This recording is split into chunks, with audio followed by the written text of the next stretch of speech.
Hello বন্ধুরা, স্বাগতম আমার চ্যানেলে। আজকের ভিডিওতে আমরা কথা বলবো একটা খুবই গুরুত্বপূর্ণ বিষয় নিয়ে, প্রস্রাবের রং দেখে কিডনি স্টোনের প্রাথমিক লক্ষণ চেনার উপায়। প্রতিদিন আমরা প্রস্রাব করি, কিন্তু তার রঙের দিকে কি কখনো খেয়াল করি? অনেক সময় সামান্য রং পরিবর্তনই শরীরের বড় সমস্যার সংকেত দেয়। বিশেষ করে কিডনিতে পাথর হলে প্রস্রাবের রং অনেকটা বদলে যেতে পারে। চলুন বিস্তারিত জেনে নিই। সাধারণত সুস্থ মানুষের প্রস্রাব হালকা হলুদ বা স্ট্র দিয়ে তৈরি চায়ের মতো রং হয়। এটা নির্ভর করে আপনি কতটা পানি খান তার উপর। খুব হালকা হলুদ বা প্রায় স্বচ্ছ, ভালো হাইড্রেশন। গাঢ় হলুদ, ডিহাইড্রেশন, অর্থাৎ পানি কম খাচ্ছেন। কিন্তু যখন কিডনিতে পাথর হয়, তখন পাথরটা মূত্রনালীতে ঘষা লাগিয়ে ছোট ছোট রক্তপাত ঘটাতে পারে। এটাকে বলে হেমাটোরিয়া।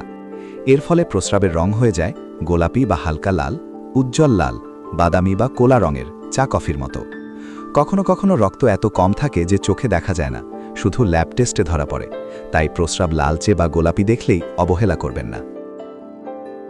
শুধু রং নয়, আরও কয়েকটা লক্ষণ একসাথে দেখা দিলে সতর্ক হন। কোমরের দুপাশে বা পিঠের তীব্র ব্যথা, যা কুচকি পর্যন্ত ছড়ায়। প্রস্রাবের সময় জ্বালা পোড়া বা ব্যথা। ঘন ঘন প্রস্রাবের বেগ, প্রস্রাব ঘোলাটে বা দুর্গন্ধযুক্ত। বমি ভাব বা বমি। জ্বর যদি সংক্রমণ হয়। এই লক্ষণগুলো দেখলে দেরি না করে ডাক্তারের কাছে যান। কিডনি স্টোন হয় মূলত পানি কম খাওয়া, অতিরিক্ত লবণ, অক্সালেট সমৃদ্ধ খাবার, পালং শাক, চকলেট, বাদাম, মাংস বেশি খাওয়া ইত্যাদি কারণে।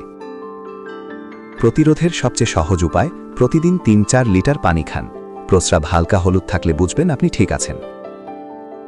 গুরুত্বপূর্ণ সতর্কতা: প্রস্রাবের রং পরিবর্তন শুধু কিডনি স্টোন নয়, ইউটিআই, কিডনি ইনফেকশন বা আরও গুরুতর সমস্যারও লক্ষণ হতে পারে।